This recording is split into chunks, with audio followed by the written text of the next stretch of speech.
a time, there was a young man named Arthur Hope Jr. Like many people his age, Arthur was seeking truth in an often fraudulent world, and his quest took him to college, where he majored in philosophy. For long.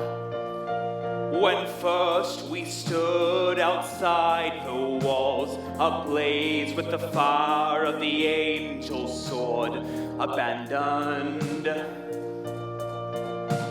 we wandered the earth with trembling souls until we found we could call ourselves the masters.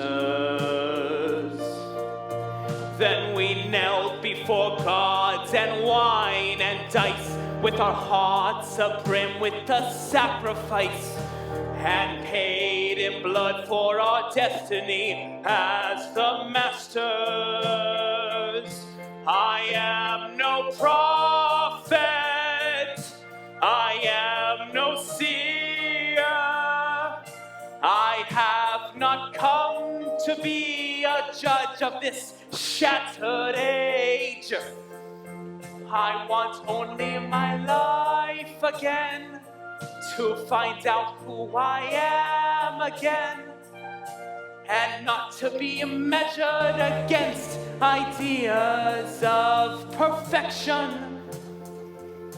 You'll never remake me. Thus ends Arthur Hope Jr.'s college career. He makes his way back home to the little town of Arcadia on the Bountiful Peninsula.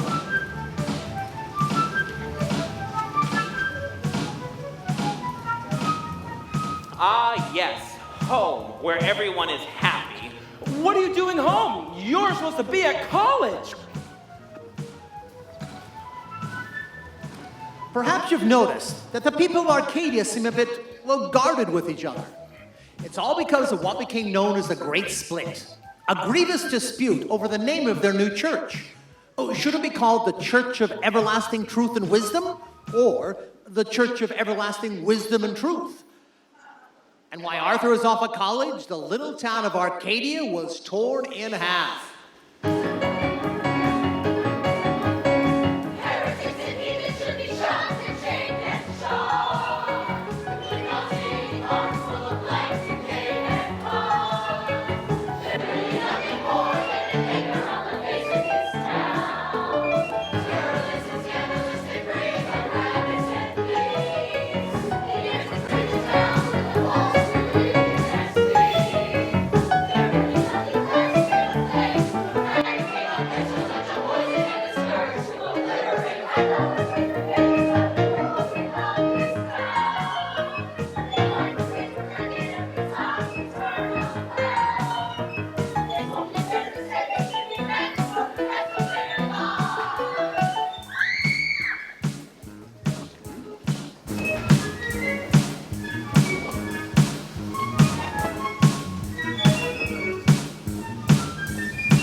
complicating matters was the fact that most of the fresh water was on one side and most of the arable land was on the other. They had sundered their abundance. And as a result, everyone on one side was thirsty and everyone on the other side was hungry. Oh, it couldn't continue like this. What to do? What to do? In time-honored fashion, they decided upon an arranged marriage between two children of the opposing factions, at which time the churches would unite as the everlasting church of everlasting truth, of everlasting wisdom, everlasting. They chose Patience Puregood on one side and our friend Arthur Hope Jr. on the other. Problem was, nobody told Arthur. What? No way am I getting married. But it's been all planned. Not by me, it wasn't. Oh, and by the way, I quit college. Why? What happened? Nothing happened, that's the problem. The only thing of value I got out of it was this book. It's called Siddhartha, about a young man in India who goes on a search for meaning in life. I want more than just talk, Farley. I want to walk the path like Siddhartha does. And so, I'm no longer Arthur. From now on, I want to be called Siddhartha, just like in the book. Oh, jeez, lighten up. Lighten up? Is that anything like dumbing down? I'll never find the answers I'm looking for in this town. It's totally shallow. All about getting things. Watch, I'll show you. Excuse me. I can see you do a lot of shopping. Do you mind if I ask why? Why? Same as everyone else, silly. We get such great deals at the Hurlbut Bargain Basement. Plus, my life is completely empty. Thank you. You're welcome. You see? She's trying to fill an inner void with all sorts of things. Stuffing themselves with stuff, it's never enough to fill up the void. The latest in bling will be dated and faded before it is fully enjoyed. The appalling appeal of material junk soon has them sinking down into a funk. It never ends when you look for contentment outside. Gain is a loss when this obvious truth is denied. Clutching and clinging at things they think will fill up the hole in the heart. Grasping and clasping in hopes that one more possession will be off the chart. You can fill your cup till it can't hold anymore, but reality's not something you can ignore when you wake up at night and wonder what's missing inside. The thrill of abundance is nil when your circuits are fried. They covet, they crave, they yearn, they thirst, but they get to a point where they feel like they're cursed, 'cause nothing ever brings them the peace that they need.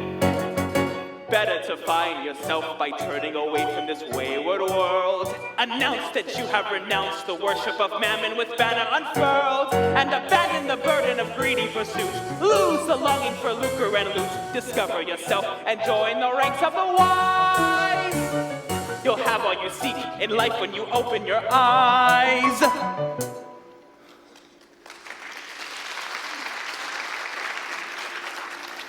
But not everyone feels the same void you do. Oh, but they do. They just cover it up with materialism, or intoxication, or some other form of distraction. But it's nice here, and we'll have peace again once you marry Patience Puregood and the churches unite. But Farley, can't you see? This town, it's a gilded cage. Well, if the cage is gilded enough, what's the problem? The problem is there's no inner life. They should change that sign to, why wait for death? Are all philosophers like this? I've never met someone so enthusiastically miserable. You act like everyone else is strange, but you're the one who really should change. So high and mighty and better than us. A pouty party, poopy, gloomy Gus. You need to get out and have some fun instead of becoming all undone. Like every failing of the human race, it's turning you into a social basket case. You stand around with a look of disdain, so judgmental and full of blame. Don't eat meat, go gluten-free. Give up bowling and do Tai Chi. I'm telling you this as your best friend. I hate to see you go round the bend. We've always had each other's backs, so maybe it's time you just give up and relax.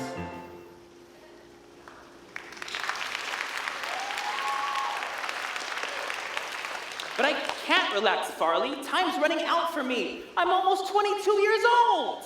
Well, 22 is the new 21. And besides all the yoga you do, I'm sure you look at least 3 weeks younger.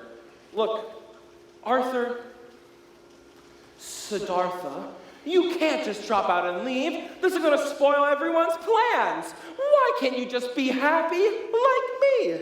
And what about you and Patience Puregood? Love holds you back from finding yourself. And what about you and Dolores Del Fuego, Mr. Fidelity? Oh, no. I'm not cut out for long-term relationships. Short, sweet, and move on. But there's all sorts of things we've never experienced. And will never experience here in Arcadia. Like what? Like a life of freedom? I see dreadlocks in your future. Like loose hippie chicks. Short, sweet, move on. I'm listening. A lot of these new age women are into guys that are spiritual, you know. Think it over. How long do I have? Oh, too late. I have to hear from Dolores that you've dropped out of college and are going off on your own? What about our plans? They weren't my plans, Patience. I'm sorry, but I didn't drop out of college just so I could settle down here in Arcadia. Don't you get any ideas? Oh, I can see his point. Everyone needs a little space. What, the space between your ears isn't enough? What is it with you two? You come back here, Farley Riggle, or I'll never speak to you again! That sounds too easy. You came this close to saying you loved me that night before you left for college, and now you're taking it all back. I'm not taking anything back, Patience. It's just that I have to find out who I am first. And this business of an arranged marriage, believe me, if we ever do get married, it'll be out of our own free will, not out of obligation. If we get married, come on, Dolores. Oh my! Siddhartha is really burning his bridges now. And not to mix metaphors too much, but he just jumped out of the frying pan and into the fire. Look, Father, I know what you're going to say, but I'm not going back to college and I'm not marrying Patience Puregood. At least not yet. I'm going on a search for truth. Also, I've changed my name. From now on, I want to be called Siddhartha. I always expected the worst from you, and I've rarely been disappointed. I'm not a well man, and this is gonna push me over the edge. And what's with this ridiculous new name? It's from this book, and it means seeker of truth. Unlike the people here in Arcadia, rather than harmonizing hymns to your deities of dependence, I shall give voice and verse to tonalities of transcendence. I shall wander the earth in search of a berth on a ship to the other shore. And pardon me, but it didn't cause your silly problems over the name of a church. So why should solving them be my responsibility? Silly? What is blasphemy? It's heresy! It's apostasy! It's heterodoxy! Oh, enough! Call it what you will, but I have no need of nonsense. You created the problem, now deal with the consequence. Don't put it on me. While I still have my youth, I will hold myself aloof from the pretension and prattle of this place. I vow to escape from others' anchors and holds, from the tangled knots of confusion and control, and return to paradise perfect and whole, with joy and bliss in profusion. I get the heebie-jeebies from your psycho mumbo-jumbo. All the hocus-pocus makes me lose my focus, and I stumble back to all the things I've ever longed to know. I feel like I've been loitering on the fringes of existence. No challenges to speak of, just the path of least resistance. I want to be more than a twig on the tree of life. I lie awake at 4 a.m. in restless paranoia.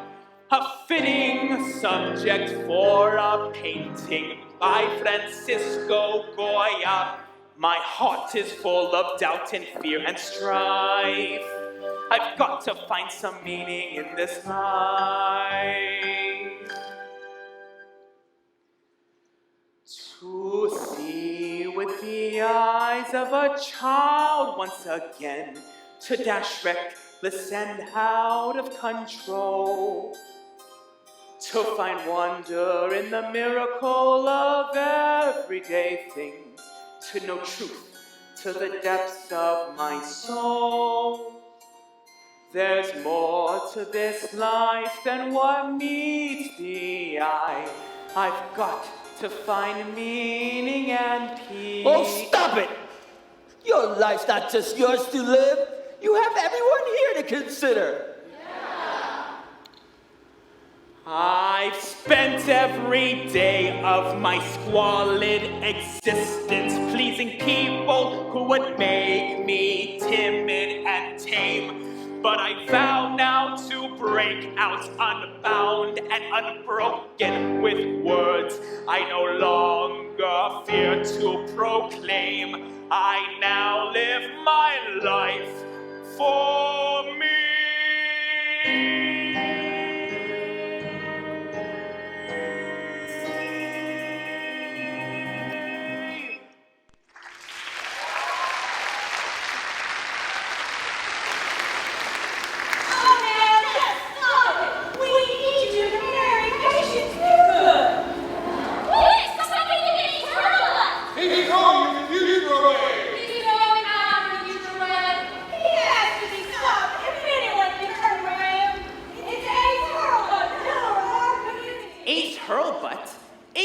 But converted the town library into a bargain outlet.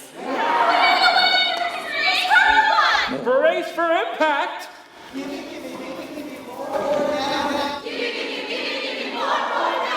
Oh no, it's Deuce Hurlbutt. Deuce Hurlbutt made a tidy profit on the stock market, boys.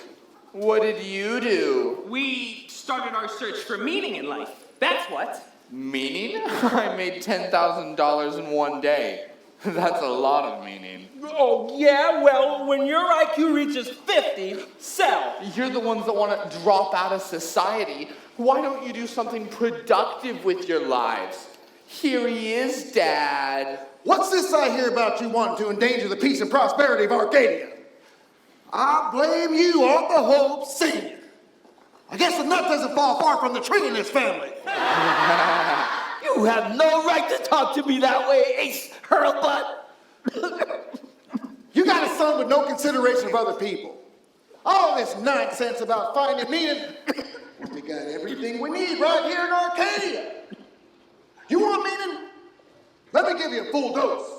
Here you go, Dad. Thank you, son. You regard it as vain to taint your daily brain with any stains of riches. And you're all so pure, and you're more with your poverty pure. It's time you realize that sometimes you have to monetize so you can neutralize and scratch life features. And the meaning of life comes from full the busting portfolios. Yes! I know a place where the curtains are all lace and the table set in solid gold. Where poverty never takes the liberty of coming on your property and knocking on your door. Where disposable income comes to be disposed and overflows the throes of woes, new and old. Where lavish luxury is the norm forevermore. So I live in a cloister when the world is your oyster. You just have to reach out and cry. Hey! Oh yeah!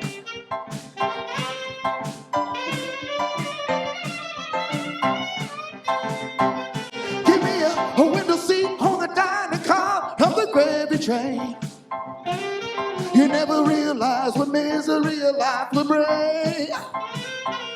So I go out and have my fun, looking out for number one. Now I got the whole way dancer right on my string. Woo! Hey, come on. I was working my butt off and paying my dues while the bosses sit around and sip their booze. I knew right from the start I wanted him that day. So I jumped off the hamster wheel, and I married the boss's Tyler Lucille, and now I'm the one with a company in his name. Give me a window seat on the dining car of the gravy train.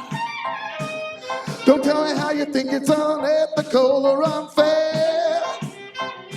I'm gonna just sit back, relax, till the train goes off the track, and enjoy the thrill of being a gazillionaire.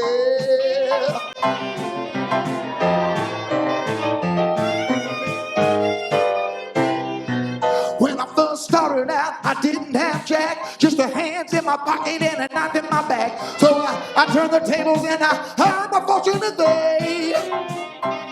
You're the hammer or the anvil when the iron is hot. You sit on your butt, you're only gonna get squat. Take a tip from the man who's the master of the game. Give me a window seat on the dining car of the gravy train. Cause in the game of life, you know it's winner take all. I told my troubles to bamboo, jumping on the fancy caboose. All aboard, beat your cup of cannonball. When you got no destination, any path will do. But I wanted a road line with serious revenue.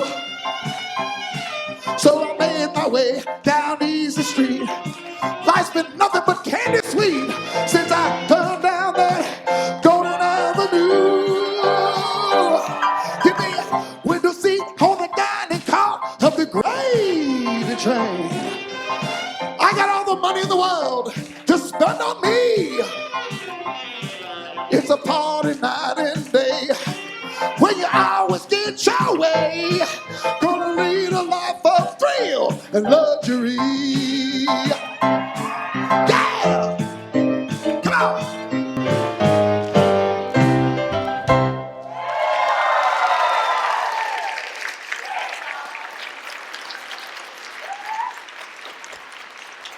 So what do you say, Arthur?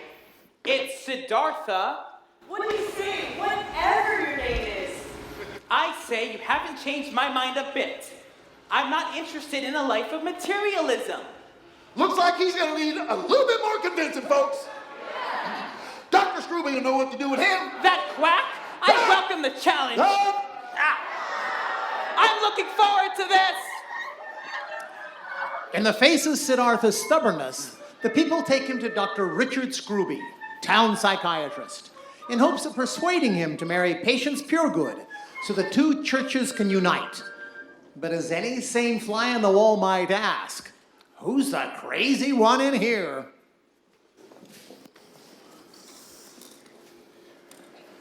So, Mr. Arthur Hope Jr., do you know why you're seeing me today? I'm guessing it's bad karma from murdering someone in a previous life. Karma. That's from one of those Eastern religions, isn't it? Actually, it's to the west of here.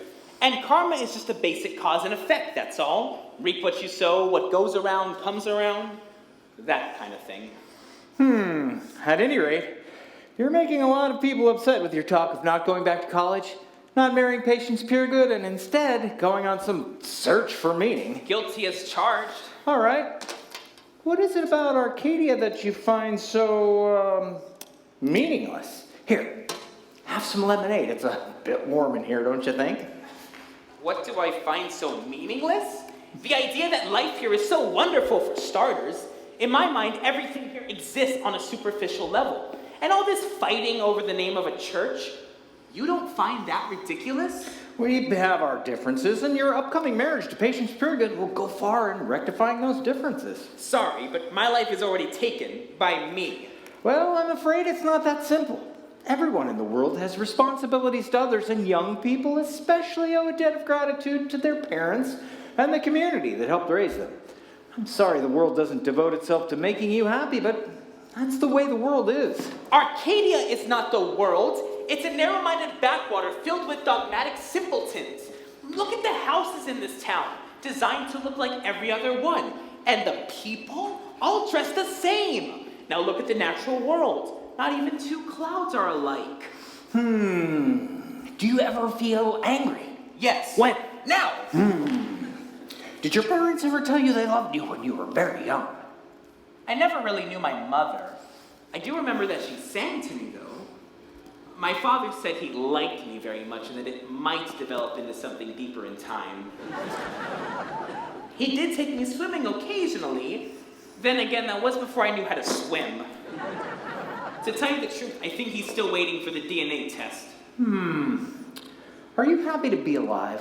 I would be if I had something to live for. And that's the point. That's why I want to leave.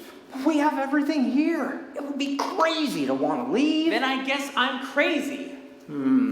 What are you thinking right now? I'm thinking, what's the point? Of being here? Exactly. Well, it's my considered diagnosis that you suffer from existential dysphoria and present a threat to yourself and others.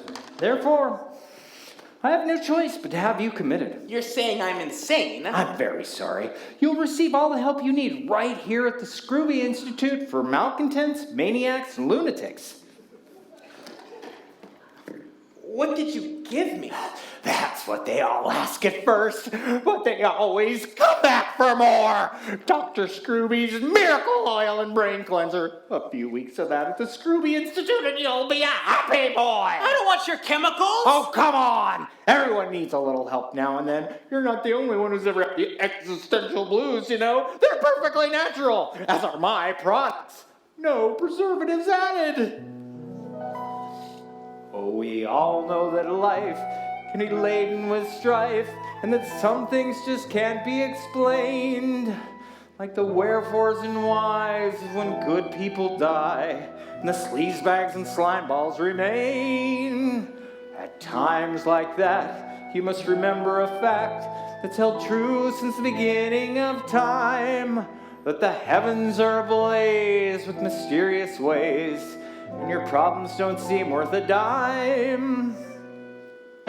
And that's because God is not a sentimentalist. He doesn't spare us from the arrows and slings. So if your life is much ado, be smart and listen to Dr. Scrooby. Start enjoying all the joy his formula brings. You may find yourself adrift on a stormy sea, with the sailors on your boat in mutiny.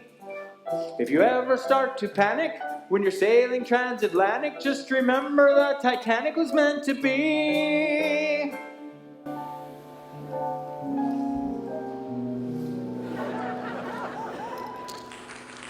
I'm sure you've noticed by now that despite every vow, life can sometimes take a dangerous turn. Arbitrary and capricious, maybe meant to be facetious, but there's nothing funny when the house starts to burn. But don't let it get you down. Pick yourself up off the ground and let Dr. Scrooby do the rest.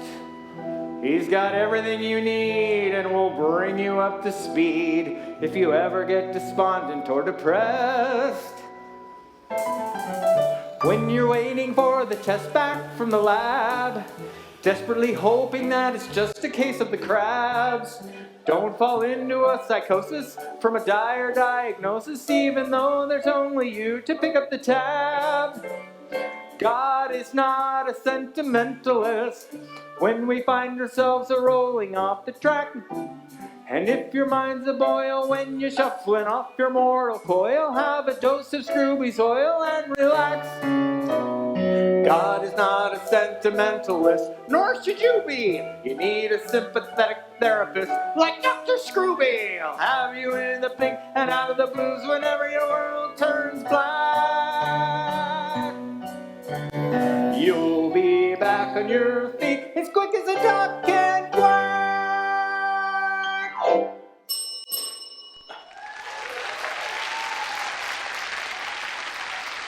I gotta get out of here!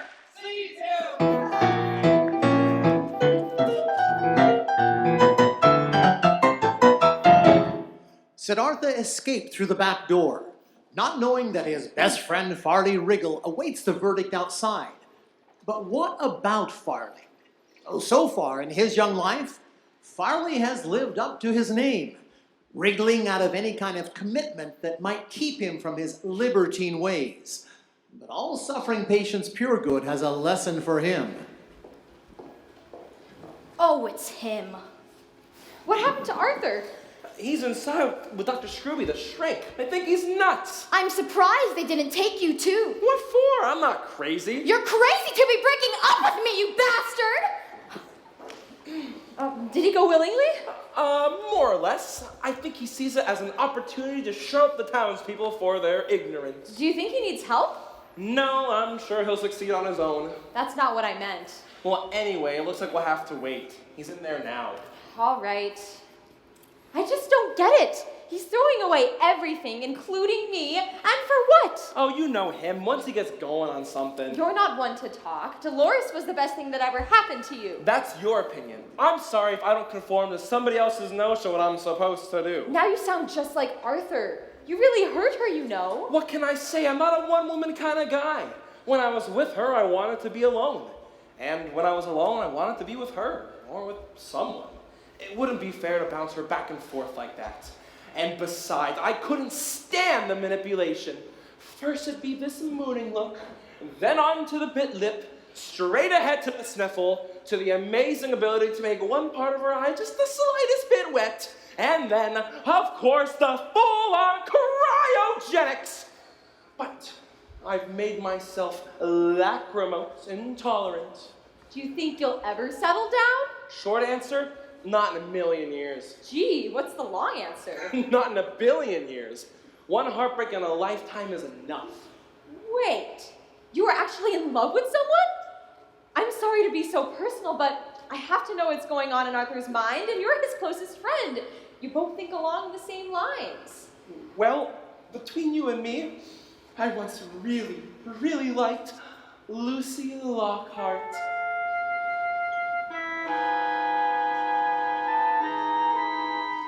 Lucy Lockhart? With that voice? What do you mean? I loved her voice. Well, besides, she was so virginal. Really? I must have known her before she was a virgin. Anyway, she ended up dumping me for Deuce Hurlbutt. Oh, so that's why you can't stand Deuce Hurlbutt. I don't understand why she didn't like me better than Deuce Hurlbutt of all people. I thought I was impressing the heck out of her. I gave her the keys to my heart and she went in and ransacked it. Maybe you shouldn't try to impress women so much. Do you ever try to just listen to them? Oh, believe me, I've heard a lot. Oh, believe me, there's a big difference between hearing and listening.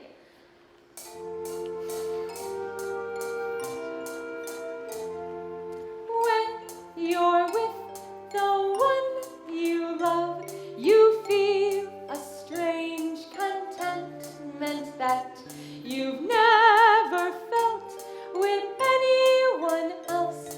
I hope you find true love.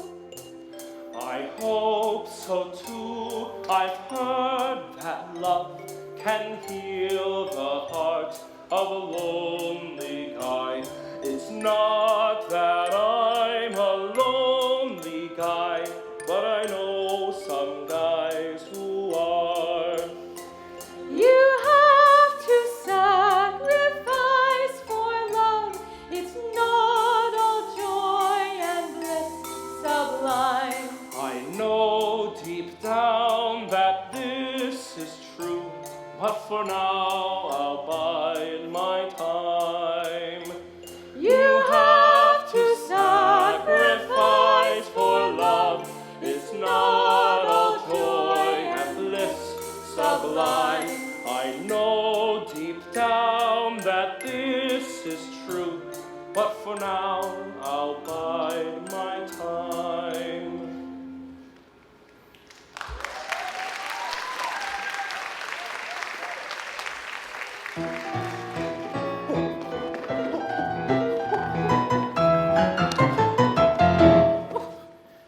Thank goodness I'm out of that place. That guy is nuts. Why is it that the Dr. Scroobies of the world think they're God? What if it's worse? What if God thinks he's Dr. Scrooby? At any rate, I need to get going. After all this? Because of all this. It confirms what I already knew. I have to go. My search for truth can't wait. How long will you be gone? Once I find my true self instead of being some puppet of society, I'm sorry, Patience, but I really have to find the meaning of life. If you join a cult, just make sure there's a back door to the place. Dolores, help me convince him to stay. You can't tell people what they don't want to hear. Then you have to go with him. No! You know him better than anyone. You're almost like brothers. But promise me that you'll make him come back. All right, I'll do the best I can, but no promises. We need to get going. They'll be coming for me soon. Goodbye, Patience. I'll come back once my quest is accomplished. And now we need a model to live by on our journey. How about there's no place like home? I've got it! Onward to the portals of mystery!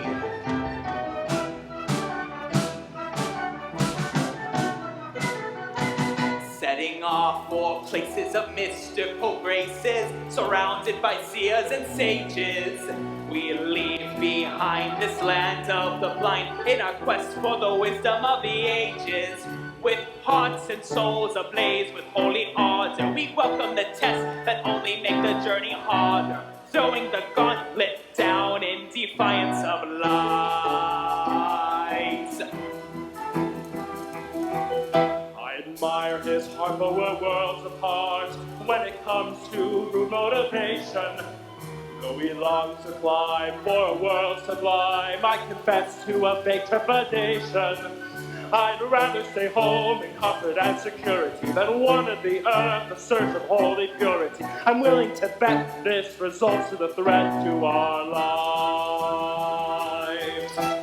Beating a circuitous path to the portals of mystery. 10 to 1, the path takes the form of utopian quackery. Ascending to heights unimagined in my life. I'm afraid this will lead to all manner of strife, but we're moving along on a road sure to widen our eyes. So off we go on a life investigation. I hope we live to tell the tale. My life now begins, I say without exaggeration. Unless we wind up in jail.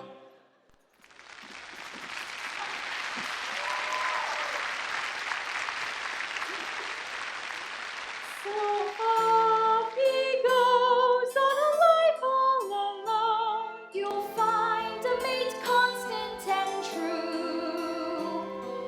May he stay warm on a cold winter's night. May you start thinking of you.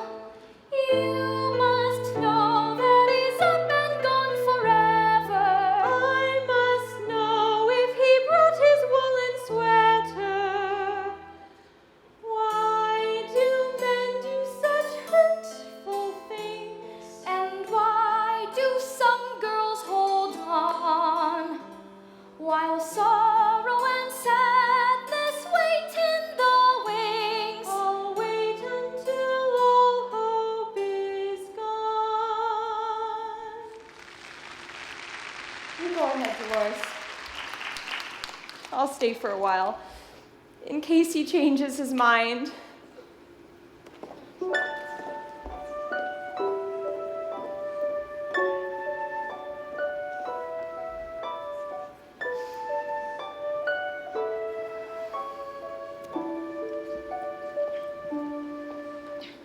Here lies my heart, like a once treasured flower, plucked from the bush, then tossed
I won't be scorched by the torch some women carry. I've learned from bitter experience not to get burned, and that I'm much better off solitary than with waiting for my calls to be returned. I will move on from shameless creeps and liars with the moral compass of an alley cat. I do not seek to be an object of pity as I whistle past the graveyard of my life. But by now I really should be sitting pretty and be best friends with the neighborhood midwife. I'm not vindictive or enraged to waste some of my best days on that cheating louse. Oh, who am I kidding? I could bury my pain, but I'd much rather bury an axe in his brain. He's broken my heart, oh, but not for long. Time to bind up my wounds and move on. I'll find a rich man who is worthy of me, who will worship the ground I stroll on so regally. I'll sleep until noon. He'll bring me breakfast in bed. We'll lounge by the pool, and then we'll paint the town red. He'll hang on my words as if they were pearls, and my ring will be the envy of all the girls. If you think he would stray, you've got rocks in your head. I'll be all that he needs, plus he'd be better off dead. He'll be head over heels every waking day, and at night let's just say that he won't be asleep at the wheel. Time takes its toll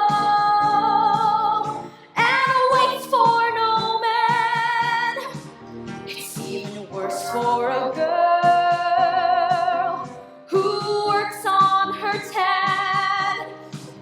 So come on, Mr. Right, don't be left in the lead, because you've got a pressing engagement with me.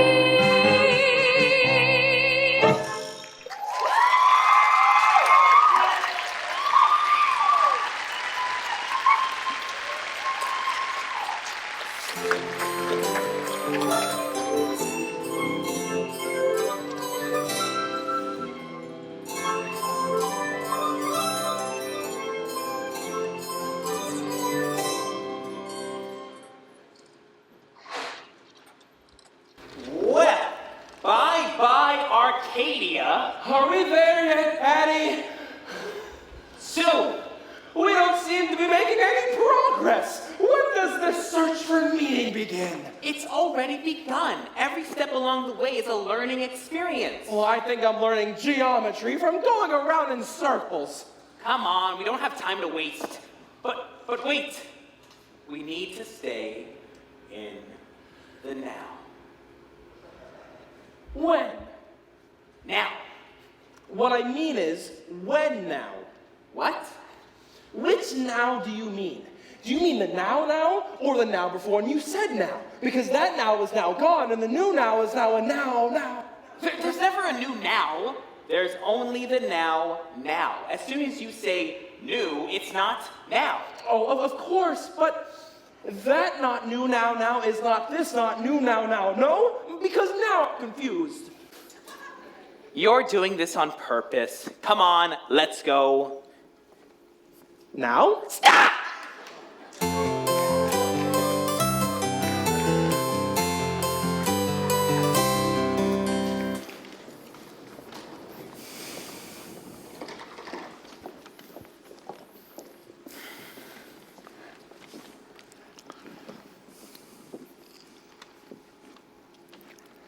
Hello, ladies.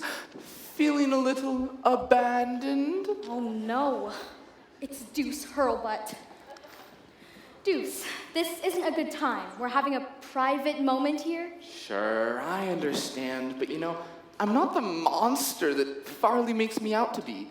Sometimes I just say things that come out without me thinking about them. Well, I'll leave you two alone. Take care, and these are for you.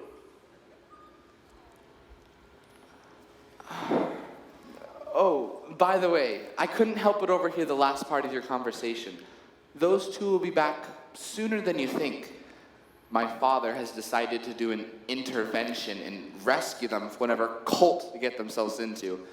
Well, bye-bye. An intervention? They'll just put both of them in Dr. Scooby's asylum. Well, they're both nuts. But Dr. Scooby will just drug them up till they're vegetables. We've got to do something. What can we do? We need to at least warn them. But we don't know where they've gone. We'll find a way. Come on.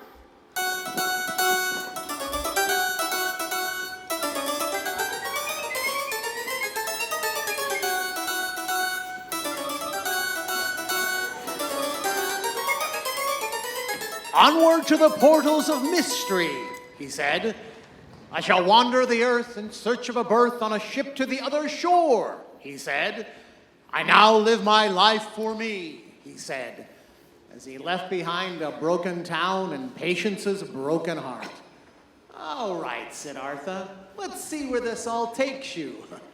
Oh, poor, poor Farley.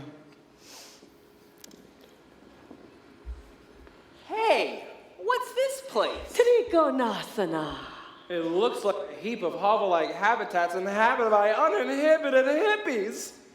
You do that again and I'm revoking that poetic license. What can I say? I'm a struggling writer. A little rhyme, a little rhythm, alliteration. Danyurasana. Hey, it's a commune. Now our search begins in earnest. In this place, you can't be serious. It looks like a bunch of spoon benders. Have you never heard of crazy wisdom, sublime madness? Just because people reject the conventions of society doesn't make them spoon benders. You could say the same about people in Arcadia. I'm sure they're just as sane as you and I. Oh, me of little faith. But hey, maybe they practice free love in here. Yeah, it's the only kind we can afford. And our personal favorite, Dande Manavi Bhakti Pada Pachimotanasana.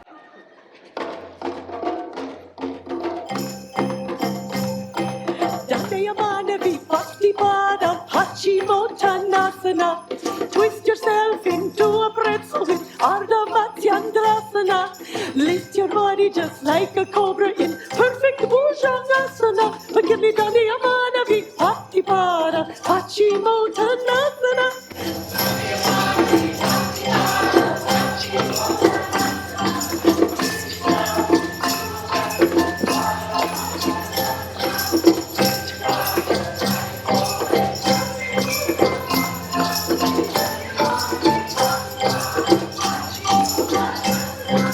When I was a little yogi growing up in Delhi town, all the yogis in their dhotis putting down this happy sound, gathered by the river Ganges, danced and let their hair fall down. So find a partner in the commune, it can banish any frown.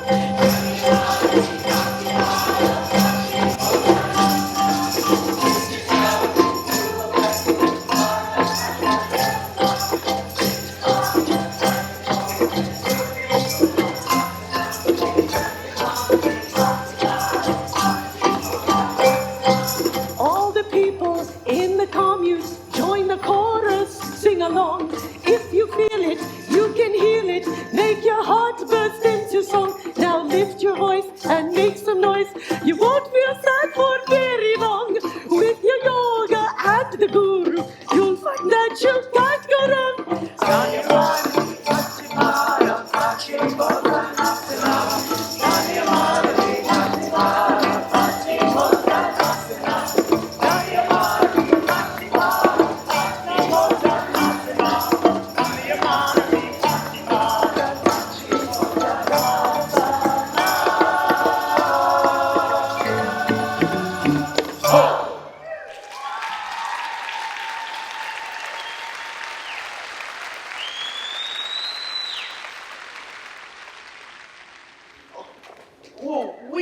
pilgrims seeking the way we would like to enter. No one may enter without solving a riddle. Isn't that so, Timberwolf? Yes, it is.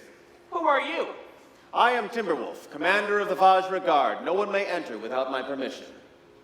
Do you wish to enter or not? Yes! Then you'll have to solve a riddle. What is the one thing the eye cannot see? Too easy. Divine radiance. It can only be felt. Wrong. What do you mean wrong? What does wrong mean? You didn't get it right. There must be some mistake. The mistake is all yours. Let me try. The one thing the eye cannot see is itself. That is correct. You may enter. Take a robe and proceed. Not you. You didn't solve a riddle. Then give me another one. Poets sing my praises, yet I can cause untold pain. When I am present, the world is a magical place. When I am missing, life is empty. Time's up. The answer's love. No wonder he didn't get that one. All right, one more. This is your final try. I am you, yet I'm just a tiny piece of you. I can become as large as a mountain, yet I'm as fragile as a bubble. Who am I? Ah, I got it! The ego! Correct! You're obviously an authority on the subject. Take a robe and proceed.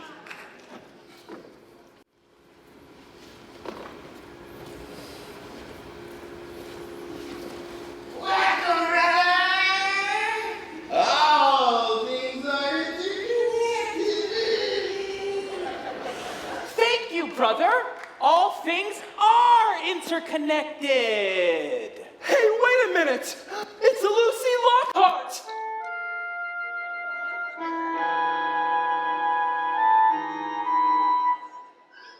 I was totally in love with her before she dumped me for Deuce Hurlbutt.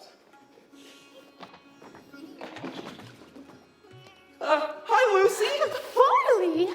I would never have expected to see you of all people at the commune. Well, I guess we all reach a point where we have to find some spiritual meaning in life. I'm so glad to hear that coming from you. And by the way, my name is now Whisper. Whisper. It suits you. Thank you. Actually, you arrived just in time. The Father Benevolent has not been well, and he will be giving his final teaching today. Oh, the Father Benevolent. He's known far and wide for his benevolence. Indeed, he is. I'm so glad you've heard of him. Well, until later. Yes, but not too much later, I hope. Look! The Father Benevolent's about to speak. So I hear. I'm glad to see you're so enthusiastic. It's not often that one hears a master of such high attainment. Why are you whispering? As to not disturb the spiritual ambiance of the commune. Damn! You'll disturb the spiritual ambiance of the commune. I'm telling you, Orion, the Father Benevolent promised that I would be his successor after he passes. Hey, it's the jerk from the entrance. He's with Lucy. I mean, Whisper. Quiet, he could kick us out. Oh, right. The Father Benevolent said nothing about you being his successor, and I'm his attendant. You're just his chauffeur. When the time comes, it may not be soon, we'll use the protocol of transmission that's been handed down for many years. We'll see what the Father Benevolent has to say about this after his final teaching.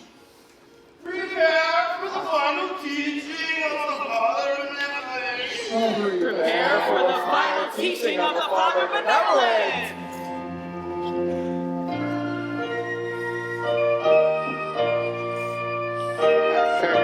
Blessings on all the dimensions. Blessings on all the dimensions.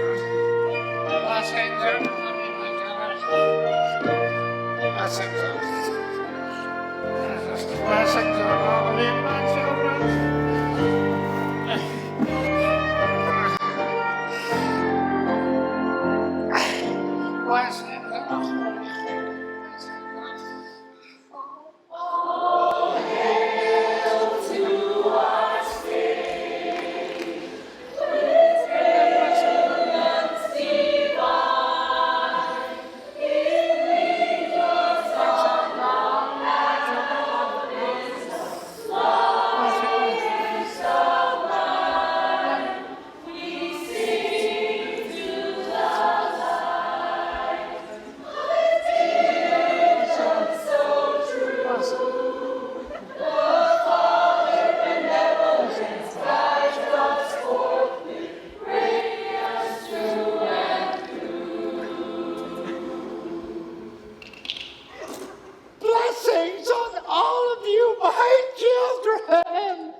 As you know, I have decided to retire as your father benevolent and will hereafter live out my remaining days in quiet contemplation.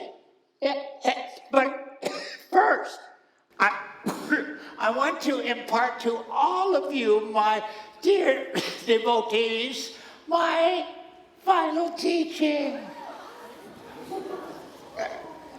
My final teaching.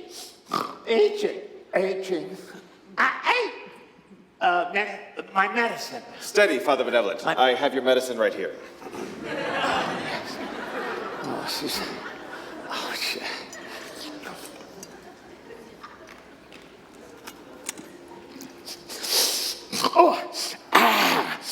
Oh, much better. That's very, very nice. Father, we need to discuss the protocol of transmission. Later, after the final teaching. Here.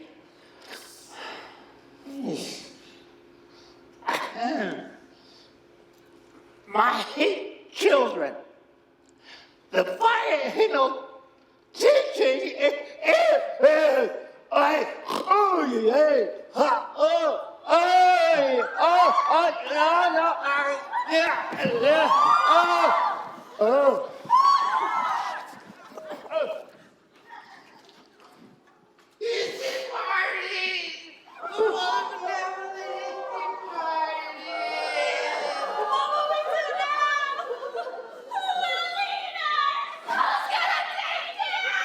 Be calm, everyone. Much as we are bereaved by the departure of the Father Benevolent, we have a protocol of transmission to find his successor. Actually, the Father Benevolent appointed me as his successor in his final days. I'm afraid my brother devotee, Timberwolf, is mistaken. The Father Benevolent made it clear to me, as his attendant for these past 3 years, that the long-standing protocol must be followed. In the event of the passing of the Father Benevolent, his successor will be chosen by observing the signs that the Father Benevolent leaves to the elders. This process will begin after one night of mourning. You see, it's quite clear, fellow devotees. We will choose our new teacher tomorrow, and it will be based on the signs that the Father Benevolent himself has left to the elders. Until then, we will observe a night of mourning.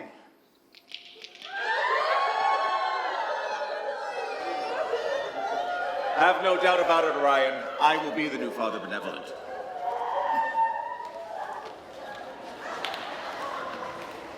Excuse me, brother. We were just wondering about the process for choosing the successor. It's called the protocol of transmission. Yes. How does that work? The Father Benevolent, in his wisdom, has left signs for the elders that will clearly point to the successor. I see. What kind of signs? Oh, don't get any ideas. The Father Benevolent left a list with the elders of things to look for in the successor. But the process is now in dispute because Timberwolf insists that the Father Benevolent made him the successor.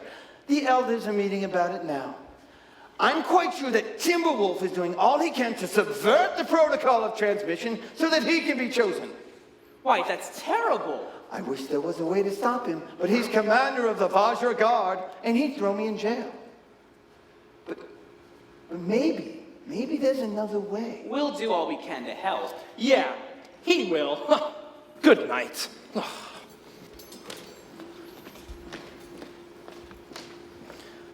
Let me know what I can do to help. How would you think about being the new Father Benevolent? Oh, me? But I'm not worthy. Well, maybe not yet, but I'm sure I could become worthy quickly. I'm sure you could, and I could guide you from the sidelines. At any rate, Timberwolf must be stopped!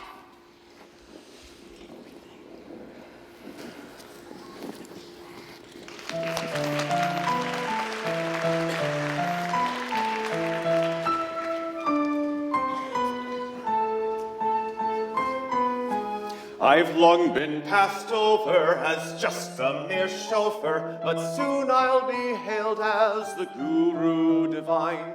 I'll hold forth for hours on mystical powers, though of course I'll be casting my pearls before swine. I'll help you achieve it with a trick up my sleeve you can use to advance your magnificent scheme. It involves making use of an amorous nitwit who would do anything to get closer to me. We'll try every angle, together we'll wrangle, conniving, contriving our way to the top. I'll rouse up the rabble with glib psychobabble, And rise to your place as the Guru Divine. and rise to my place as the Guru Divine.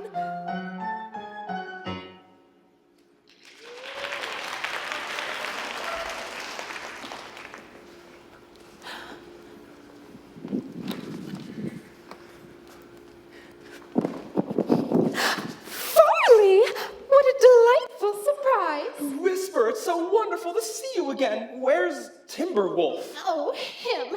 He's not as spiritual as he thinks he is. And, as I'm sure you know, a lot of women are attracted to men who are spiritual. I never told you this before, but I always found you to be quite spiritual, in your own way. Me? Are you serious? But I was always so immature. I found that endearingly childlike, especially that burping contest in middle school. That was so free-spirited. Even when I was dating Juice Hurl, but I had second thoughts about you and me breaking up. By then I figured you'd moved on to Dolores and forgotten all about me. Oh, her. I don't think she's very spiritual at all. Not like you. You're so sweet. Well, tomorrow is the protocol of transmission. Yes. Can I let you in on a little secret? It seems to me that the perfect successor would be you. Me? The new Father Benevolent? It's not as crazy as it sounds. But it would never happen. Orion would never allow it. The decision is not with Orion. It is with the elders. And I know them quite well, if you know what I mean. You mean? Yes, we've chatted together many times. Oh, that's a relief. I mean, that's very understandable. I'm sure they're very good chanters. Listen, there isn't much time. But I'm not sure about this. Isn't this rigging the protocol of transmission? It's saving the commune. We need you, Farley. I need you. You need me? Yes, to save the commune. Oh, well, in that case, how can I resist? I mean, what do you need me to do?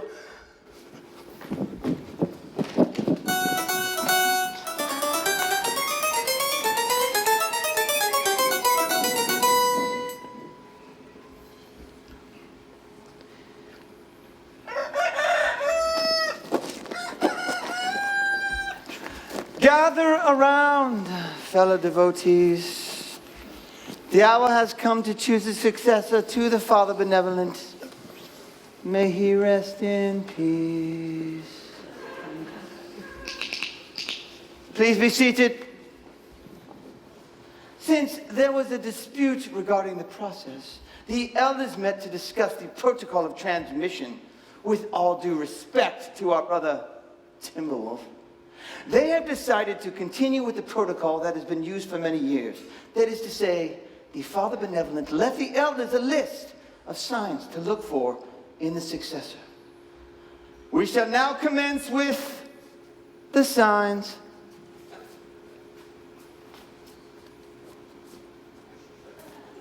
The first sign is this: the successor shall be from far away. You mean he can't be from around here? Apparently not. Let the record show that I myself am from a great distance from here. Oh, if I may interject, I am also far from here. As am I. Me too.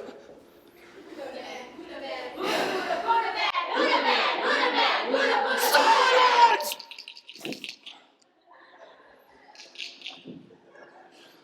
That is not part of the protocol of transmission. Let us continue with the signs. The successor shall have a tattoo of a dragon.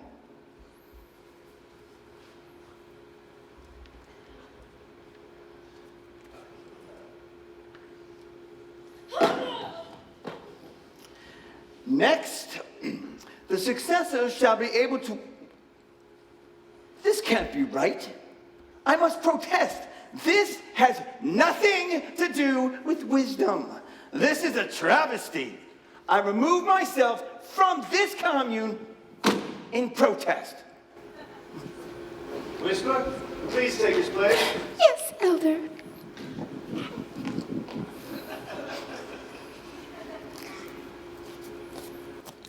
The successor shall be able to whistle with a mouthful of crackers.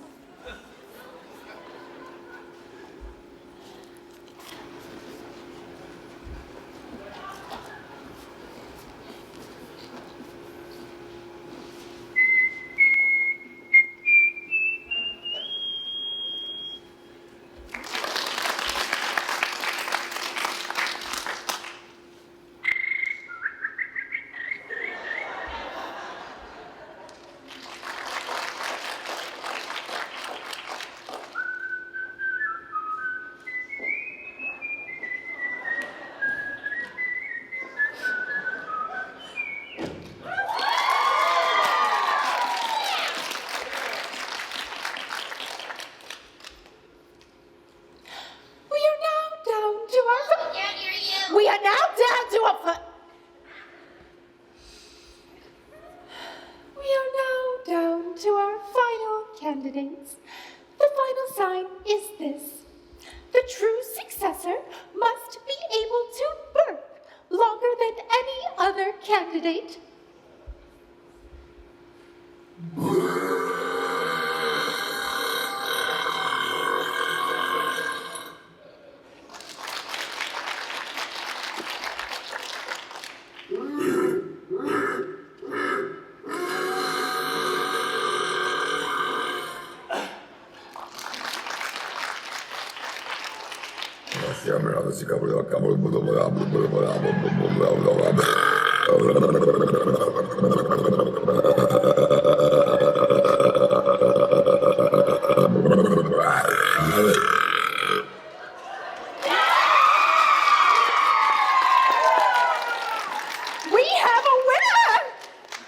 I congratulate my worthy opponent.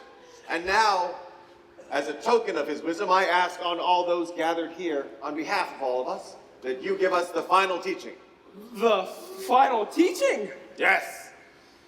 It was the Father Benevolent's last duty, and he died before he could impart it to us. Now it is your first duty. Oh, yes, of course. The final teaching. Yes. The final teaching is this. Live each day like it's your last, because one day you'll be right.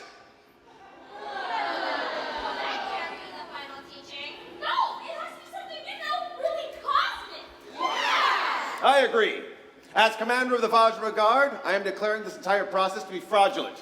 I am also declaring myself to be the new Father Benevolent, and my first act as Father Benevolent is to have these imposters arrested. What? Vajra Guard.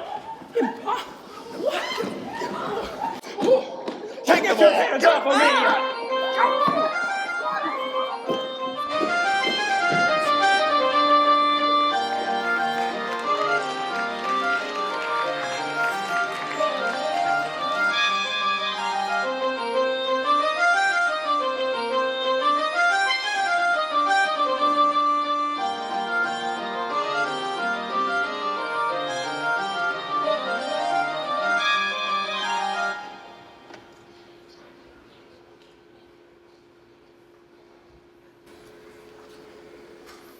Nice outfits. You boys lose a bet? What the hell's wrong with you two anyway? First you're running away from Arcadia on some hippy-dippy hip trip, and now you got yourselves locked up in a hippie jail of all things. You're leaving out an important detail, Mr. Hurlbutt. I was about to be locked away in Dr. Scrooby's insane asylum. Oh, as opposed to this insane asylum. Your sense of irony is rusty. The main thing is, how do we get out of here? We've been in here for hours. If we ever do get out of here, I hope you two have learned an important lesson. That's right. Stay home and stay safe. Does anyone know anything about lockpicking? I can give it a try. Get out of the way.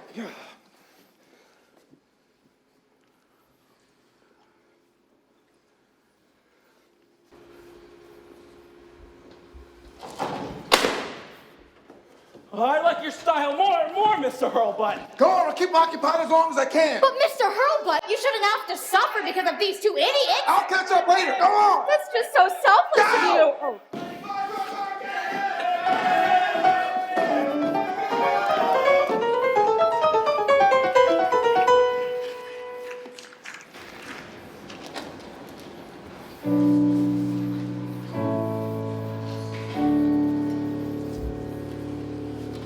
All right, so which way is home? I'm totally disoriented. I'm thinking it's this way. No, that's south. Look up at the sky. The North Star is this way. Come on, let's get going before they lock us up again. Come on, Arthur. We don't have all night. That's right. We need to put some distance between us and them while it's still dark. I'm not going. What? You heard me. I'm not going. But you'll be cut. No, I won't. I'm going this way. What's there? I don't know, but I'm going to find out. I haven't finished my search. I don't think I've even started it yet. Siddhartha, it's time to give it up. You gave it a good try, but it's only led to all this craziness. If you go, you're going alone. No way am I going to put up with this. Please, listen to him. I want you back. I want you safe. I'm sorry, Patience. This time I have to go alone. Not even this book will be my company. Nothing any of you say will make me change my mind. I have to find the answers to my questions, or else my life will continue to be empty. Come on, Patience. You can't keep wasting your life with him.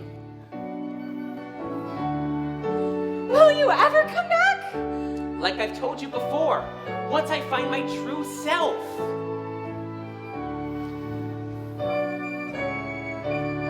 Arthur! Siddhartha! Please don't go, please! I must go.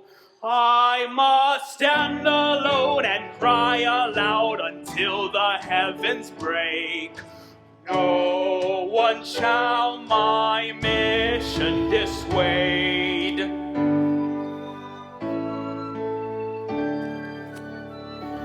In sunless secret places, I shall seek what's right.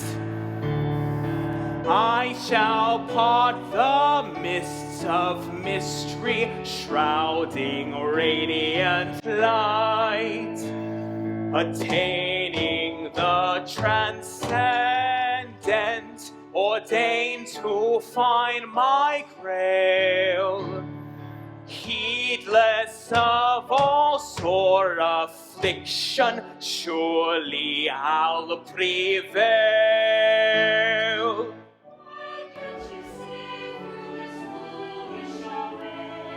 None shall e'er my mission dissuade.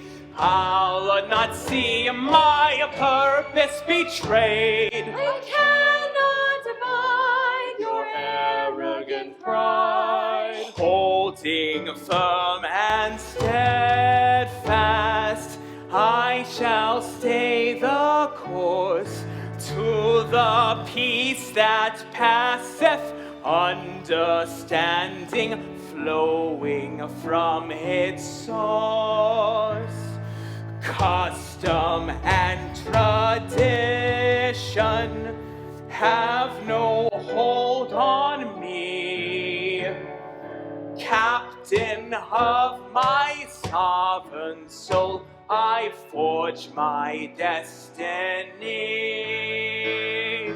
Why must you be so impossibly strange? I'll not yield, my heart is unchanged. Others speak from judgment deranged. I cannot abide your arrogant pride. I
mists and sharp-toothed winds.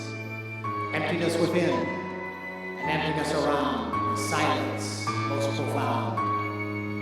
Behold, Arthur Hope, Siddhartha, with his high hopes laid low by his own arrogant pride. Soon after leaving his friends, he becomes lost, and has now wandered for 40 days and 40 nights. His face is pale, cut with the hollows from eating the lichen and bracken of the blasted heath. The boundless futurity of his life is vanished, as if banished by the night, and in its place, a looming doom. His heart is dark like the inside of a stone, and he can feel his mortality in his very bones. His eyes are those of a lost man, staring into a dead fire, brooding over the vast abyss. The scaffolding of his psyche has become undone. I'm so alone! There's nothing left for him except to annihilate himself, except to smash the failure into which he has shaped his life, and to throw it away before the feet of mocking gods.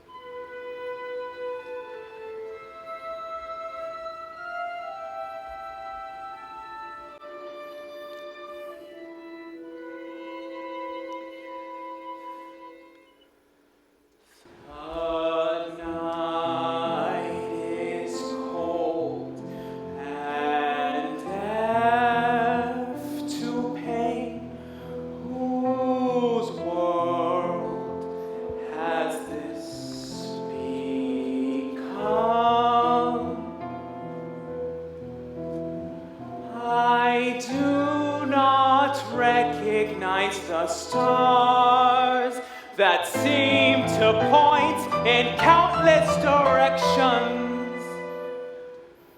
No ship could hope to find its way when the world has turned upside down like this. The stars were my only friends,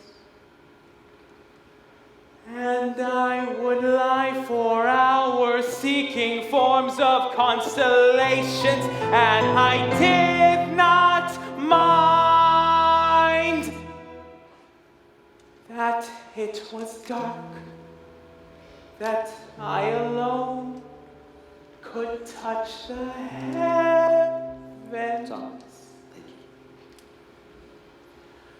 But then I knew the sun would fill the heavens with its light.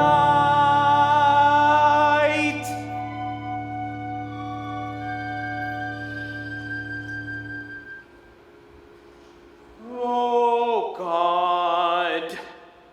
Oh God, this eclipse is total and eternal.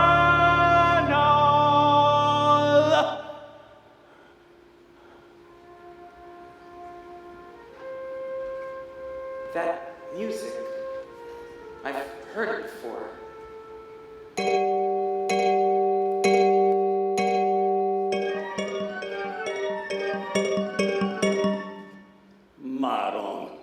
Don't anybody just let go anymore?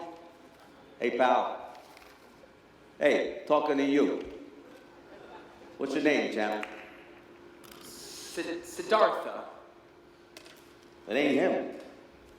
You ain't seen nobody else around here, have you? Early lunch. Wait! Who are you? You don't know who I am? I am the Lord of the landless latitude. The mugger who steals tears from the eyes of widows. The hitman, no rope can hang. Are you getting any of this, genius? Some people gotta have everything spelled out for them.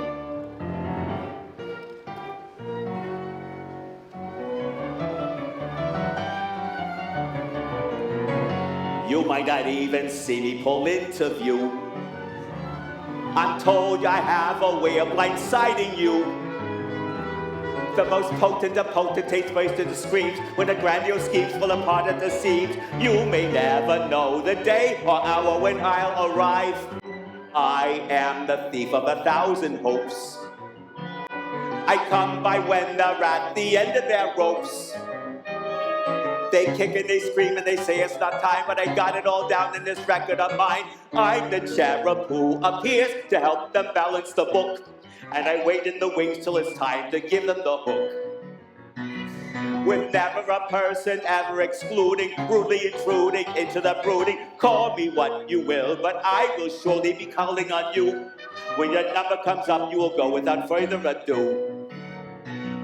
So many clients when I'm in a crunch. My schedule's so full, I barely got time for lunch. I'd like to cut back, but my quotas are firm. But I don't enjoy seeing anyone squirm. I tried my best to put them at ease on the day they settled the bill. And I charm them to death because I'm always dressed to kill.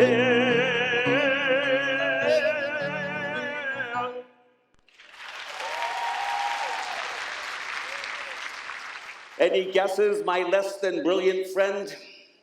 The angel of death? Emphasis on angel, thank you very much. Molte grazie. But I like to be called Angelo della Morta, pleased to meet you, I guess.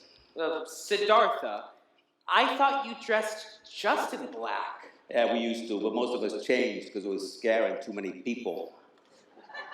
This doesn't? Hey, you got a problem with my mode of attire, wise guy? Maybe you prefer something a bit more traditional, like the retro classic my assistant Abby is modeling. Come on out, babe, don't be shy.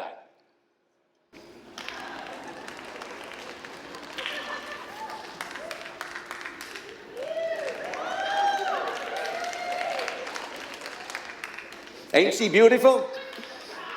Che bella ragazza, Abby. Have you always been the angel of death? Nah, it's something you earned. I was the angel of quality's men's evening fashions last time. I can't imagine why they got someone else for that. So are you here because of what I'm about to do? Well, like I just finished telling you, pal, you ain't on my list. And if you ain't on my list, forget about it. It ain't your time, Gabib. But I've already decided that it is. Look, as a very wise man once told me, some of the best things we decide to do, some of the best things we decide not to do are the things we decide not to do.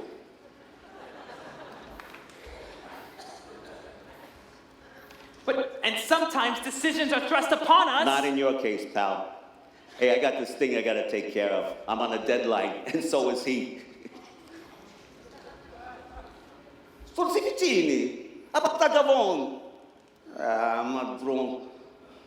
I have been informed by my assistant that I am to inquire as to the nature of your situation that is just so inclement. In other words, what's your problem? I can't find any meaning in life. Everything is so empty. I've been searching so long for something to explain all this. Oh, what? That flower, for example. You want a reason for a flower? Yes! Or a reason for these rocks, or for my life. I always thought I was meant for great feats of spiritual achievements. But now I'm just as lost as everyone else is. Only I don't have the same distractions everyone else has to take my mind off my lostness. You always been this easily defeated, pal? Easily? You have no idea what I've been through. You're right, I don't. That ain't part of my job description. But I did guide a woman over recently whose husband and children were killed in a fire 27 years ago. And somehow she was able to take one step in front of the other all that time and find some meaning in her life. When I came for her last week, she had a big smile on her face. And you know what she said? She said, "I'm so happy. Now I get to see them again." It was the most beautiful death I've ever seen in my life, and I've seen them all over the world. Well, I guess I'm not that strong. Anyway, I was just looking for a private place to die, so can you please leave me alone so I can do what I have to do? Hey, look, clown, how many times I gotta tell you? You ain't on my list. So what am I supposed to do? Just languish here? Up to you. I don't deal in languishing. I deal in the final kick for the goalpost. Bada bing. But you can start by acting like a man and coming down off of there. And maybe be like that lady. Take one step in front of the other till you find some meaning in life. But where is it? You're gonna find it. Don't ask me, Strutz. Look, there's this old guy across the valley. He's on my list for later in the year. Would it kill you to go over there and find out what he got to say? Here's where you find him. What's his name? Well, that's funny. It says the man of no wisdom. Oh, wonderful. That's really strange. Some people say he's supposed to be really wise. But I guess some people wouldn't know wisdom if it bit him in the ass. Anyway, you better hurry. You ain't got much time left. Speaking of time, I gotta find this other guy. What's your name again? Siddhartha. Well, that is one strange name you got there, my friend. But you definitely ain't on my list. So you can either stay here and be a miserable little creep or go talk to that guy who's supposed to be wise, or not. Sheesh, it's late. I got a lunch date at this Italian-Chinese restaurant I like. They got a great lunch special, by the way. Sweet and sour pizza. They call it the Marco Polo. Hey, you know what the waiters say when you leave? Ciao. Fun. Get it? Chow fun. Come on, Abby. Let's go get some chow fun.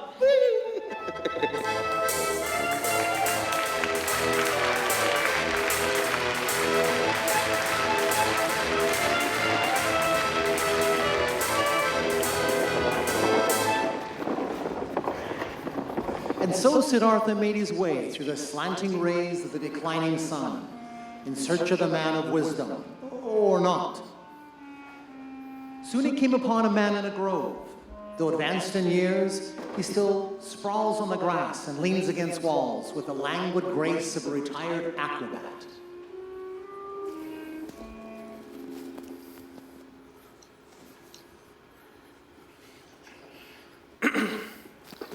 And who might you be? My name is Siddhartha. What brings you here? I was told that maybe you can help me. I don't know about that. What kind of help do you need? In a nutshell, I feel like I've died and gone to hell. You don't have to die to go to hell. I'm starting to realize that. I'm looking for truth. Can you tell me what truth is?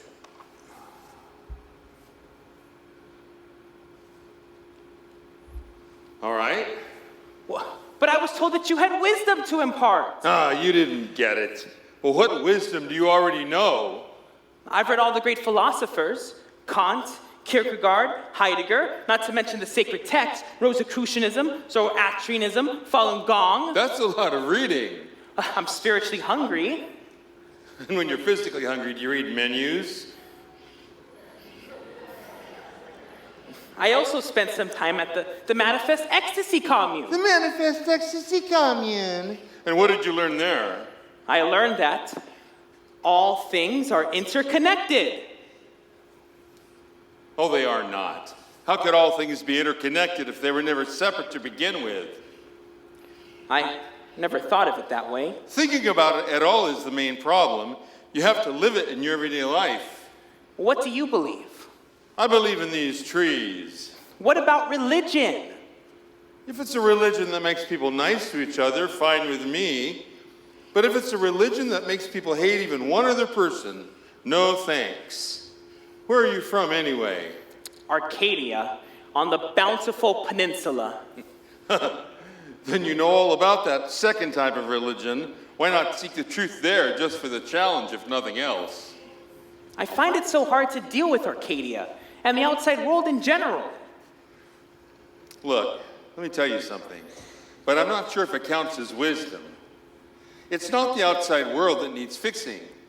People suffer to the degree they want the outside world to be different. Look, why don't you stay a while and help me with this grove? I'm getting too old for this anyway.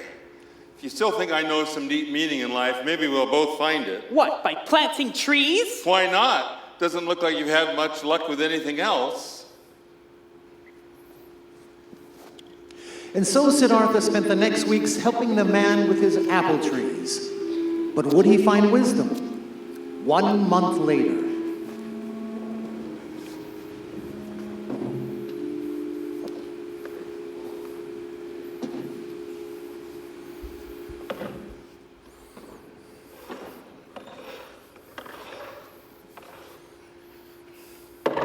Can't you give me a hint? A hint about what? About finding truth? Oh, God, not this again. I was told that you knew the answer. To what? To life! I didn't know life was a question. Wait, come back. Let me show you something.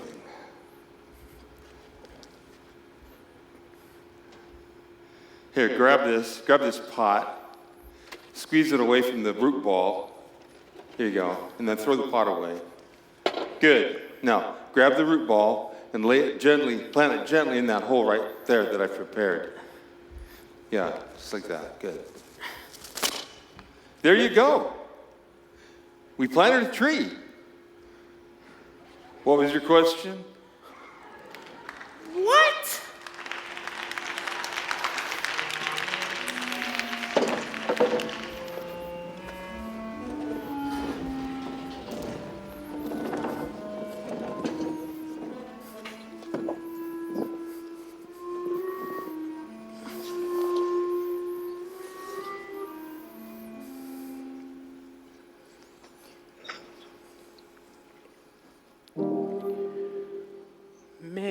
Midnight, my hope is waning. Darkness enshrouds my mind. Should I somehow continue, or should I leave this world behind? Will he guide my way to wisdom, truth, and light? Will I find my answers, or should I just give up the fight? My search is all but hopeless. I'm at my final Rubicon. Yet something deep within says, see it through and carry on. So one more day I'll give it. Morning will soon be nigh. I know not if I'll outlive it, but I resolve to do or die.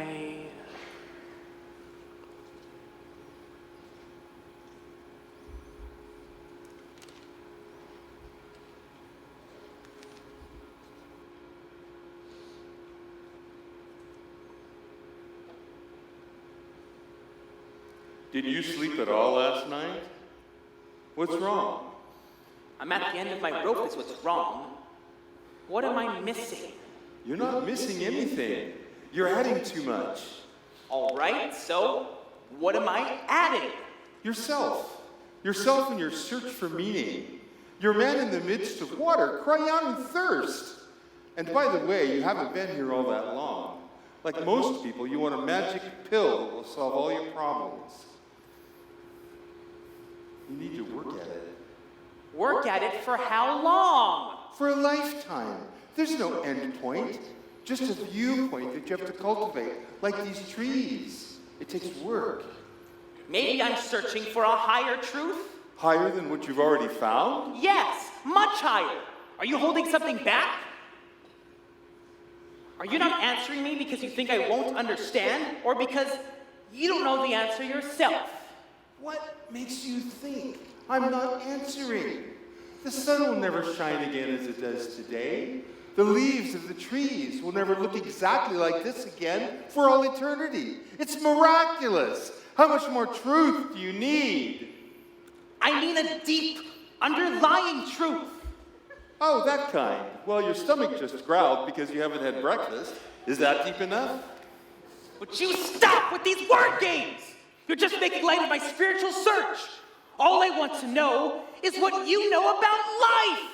The truth is right under your nose. I'm not hiding anything, and nor was Arcadia. If you're like most people, you put yourself into a category, in your case, the spiritual person, but then you try to live up to the category instead of being true to yourself. It's like trimming your feet to fit your shoes. That's easy for you to say. You've probably always been wise. Always wise?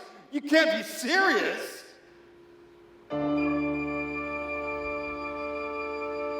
Is there any wisdom that's not hardened? Not learned in the annealing fires and drowning tears of experience? Not forged in the fierce flames of trials and disgrace? If there is, I want no part of anything so shallow and base. But isn't there an easier way? What about ecstasy? What about bliss? Those things are pitfalls if that's all you're looking for. You learn the real lessons of life by living it, by getting your hands dirty, not by sitting around with a dopey smile on your face. By having an inconsiderate neighbor with an incontinent dog, by leaky sinks and faucets and toilets that clog. People who have nothing to say but insist on saying it anyway. And maybe when you do start to deal with people in the outside world, you realize they're carrying a burden just like you. Maybe you can start to feel compassion for them instead of looking down on them like you do the people of Arcadia. Maybe you can actually learn something from them. Picture this. Another young man seeking truth in life, but he's on a different schedule than you. Maybe he didn't have your advantages. Be kind. He's struggling. Let's meet him.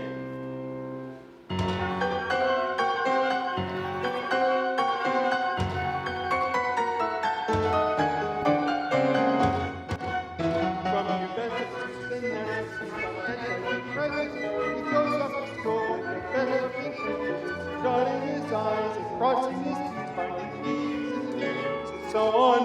He looks forward to the future and he never looks back. With his head in the clouds and his eyes on the prize and his ear to the ground. That everyone's just too afraid to give up. Still he keeps a smile stuck on his face, stiff upper lip, chin up strong grip, with his head in the clouds and his eyes on the prize and his ear to the ground.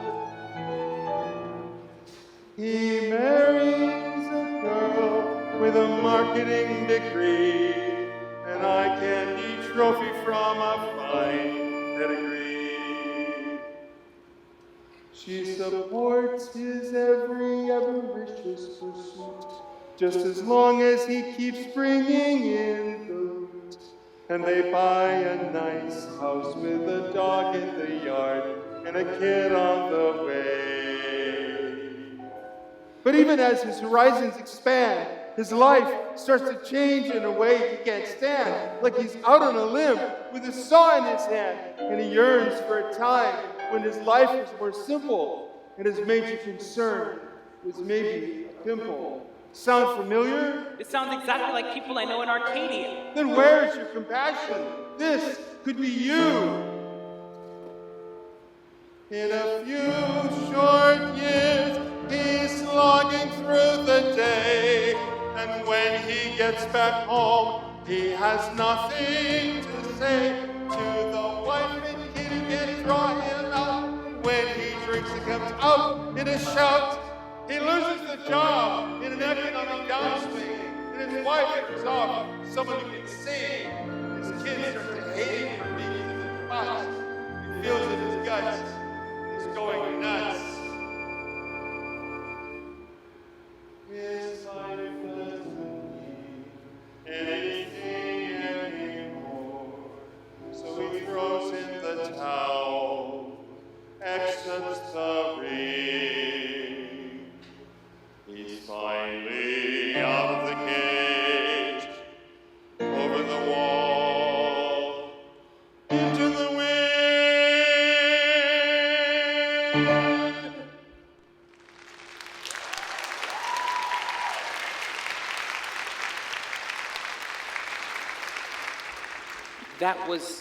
That was you, wasn't it?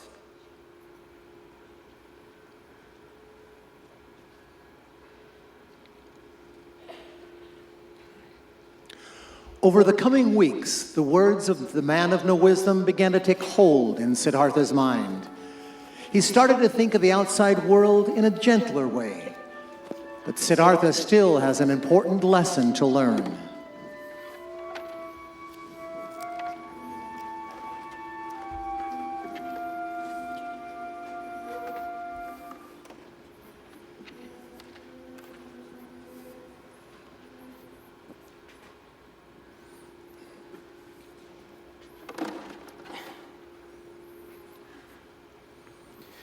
It's just so beautiful.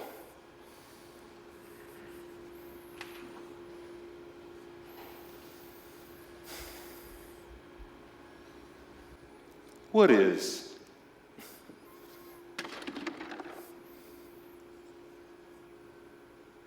All right.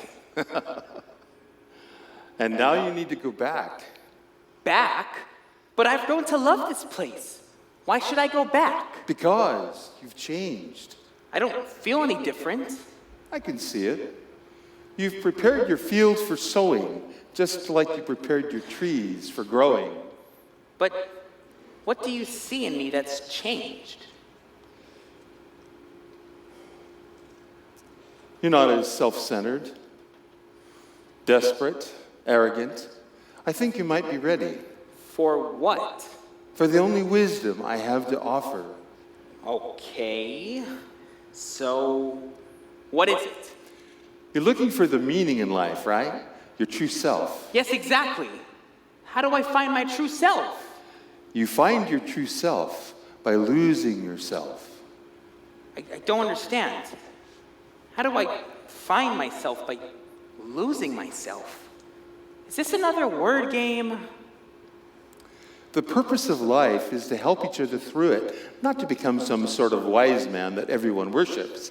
That's no different from wanting to be a famous actor. Actually, it's worse because you convinced yourself you're someone holy and special, and that's exactly what's been holding you back. I think you're ready to move on from that. But how? For most people, love is the way to lose themselves. Love? Are you saying I'm not worthy of anything deeper? What's deeper than that? What about you? You live out here, far from the world. Why don't you go back out there and discover love? Believe me, I did, and I made a mess of it. I'm one of those few who needs to live away from the world, at least for a while. Now I serve it by tending these apple trees and serving hungry people with the fruit, people like you. I envy you. You're ready to go back. Siddhartha! Farley! How did you find me? Oh, it was easy. I just followed the trail of tribulations. But why have you come? To tell you that Patience is very sick, and your father's not doing too well either. Are you sure I'm ready? Sounds like you're going to find out.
Patience!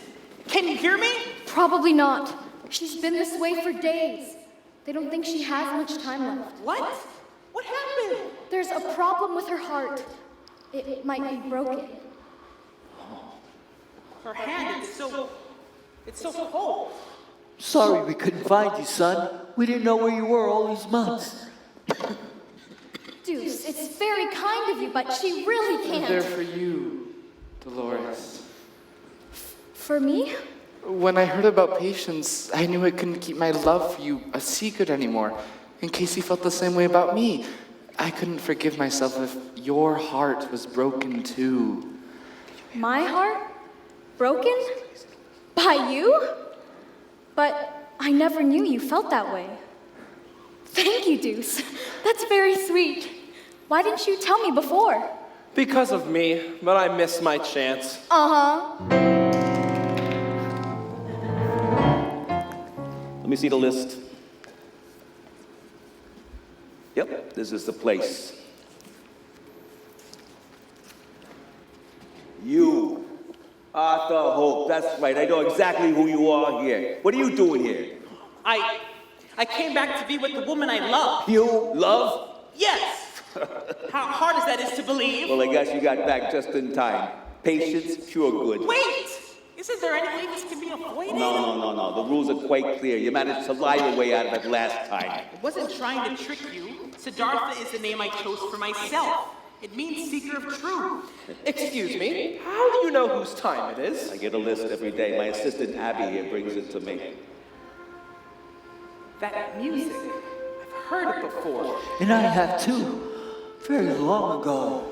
You said rules. What rules? Well, the person on the list has to go with me. So just that person or other people associated with that person? If others are on the list, then they gotta go, of course. And if they're not? They ain't on the list, then they don't go. Is there a time limit?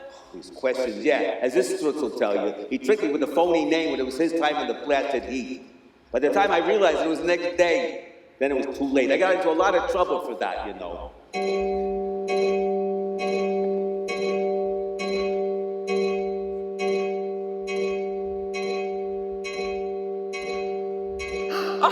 Tomorrow you can't take her now, so you're out of luck. Aha, yes I can. There's a 10-minute grace period, so there. But that's not all. If they're not on the list and they don't go, those are your exact words, right? So? So it's not her heart that's making her sick. She's pregnant. She told me not to tell anyone. She told you? That's impossible. It says here, right here, one young woman, Patience Puregood. It says nothing about a child. The list is never wrong. But there's always a first time, just like Siddhartha falling in love. But who's the father? What, me? But how? Oh, right. Now I'm really in trouble. That's twice in 1 year. Do you people have any idea what the punishment for this could be? I could be busted down to Angel of Disco. Maybe I can help. How?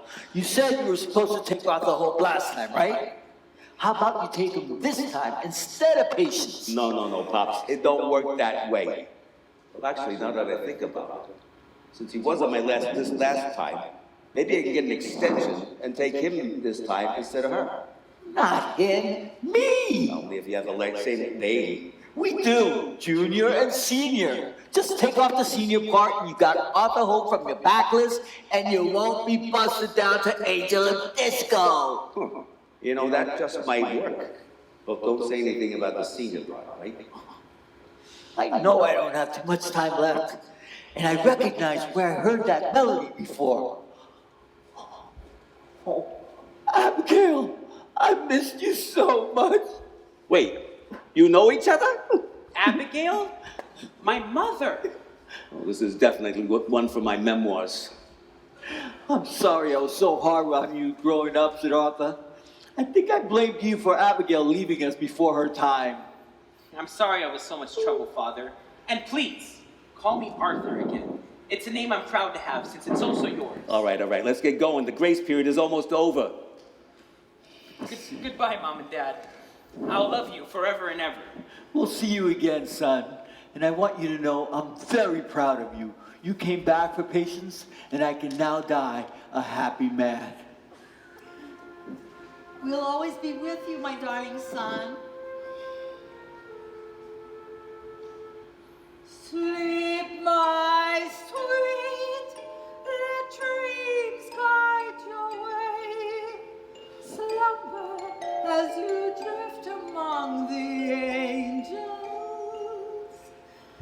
nothing shall alarm you. All is pure and true. Soaring to the land beyond the heavens.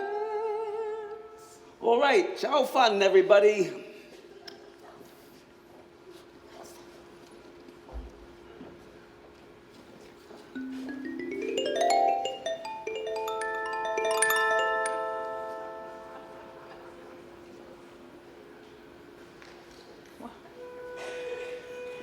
Hey, wait, come back!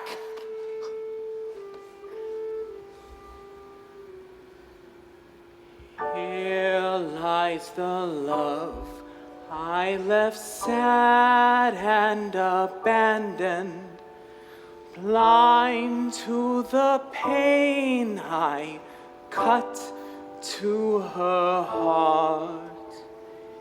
If I could bring back my soul's true companion, I'd live my life for you.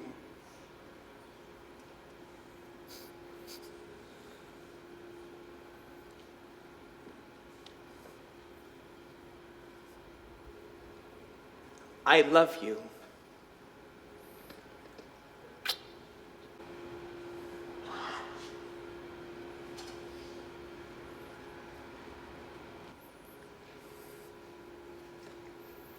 Why is everyone here? Patience! Arthur, is that you? Yes. I've come home, and I'll never leave you again. That makes me so happy. I'm sorry I was so selfish. I was the one who was selfish, but I'm just so glad you're back. I was completely selfish too. Now it looks like I'll spend the rest of my life alone.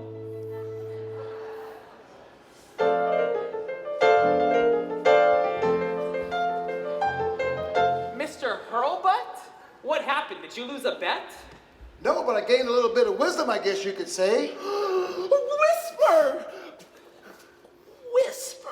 Call me Lucy again, Folly. I've come back home. But what about that guy? I mean, that guy, Jerk Timberwolf. You were right the first time. He was a jerk. And so was I. It took me a while, but I finally realized that he was only using me. And I was using you. Please forgive me. Anyway, I led a movement to kick him out of the commune. That's where Mr. Hurlbutt helped out. Oh, I didn't do much. Oh, yes, you did. You literally kicked him out. After you became the new Father Benevolent, everything changed for the better. You became the new Father Benevolent? Just for a short while. Then I realized I didn't know much at all about anything. That guy Ryan came back, he took over, and I followed your example. I started on a search. And lo and behold, I was walking down the road. I found this book on the ground. I think it was a sign. I'm learning so much. For so long, I thought a man could just buy happiness. Then I realized that a man could have everything, but sooner or later he realizes that everything is not everything.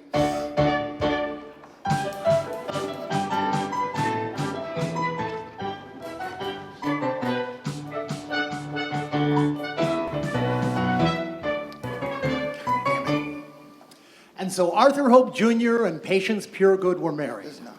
And 4 months later, their child was born. Arthur persuaded the townspeople to change the name of the church to the Church of Boundless Loving Kindness. And thus the Great Split was turned into the Great Resolution. Peace was restored to Arcadia. Folly! You gotta take out the garbage! Just finishing up, Lucy. To tell you the truth, I sometimes miss the days when she was still Whisper. Oh well, when you like someone, you like them despite their faults. But when you love someone, you love them with their faults. Oh, and just one more thing. The people of Arcadia started a new tradition. Every year, on the day that Arthur and Patience were wed, they gather in the town square to remember the Great Split and the Great Resolution.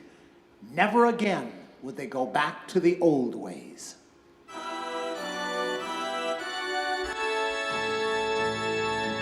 Deep within our spirits burns an ancient flame, glowing evermore within its power we proclaim. Joined in jubilation, singing in one voice, spirits filled with loving kindness, gladly we rejoice. Rising above any hardness of heart, joined as one, a new day we start.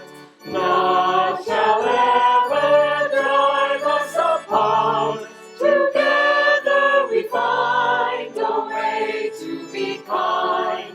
Love has brought us joy and peace, and peace, and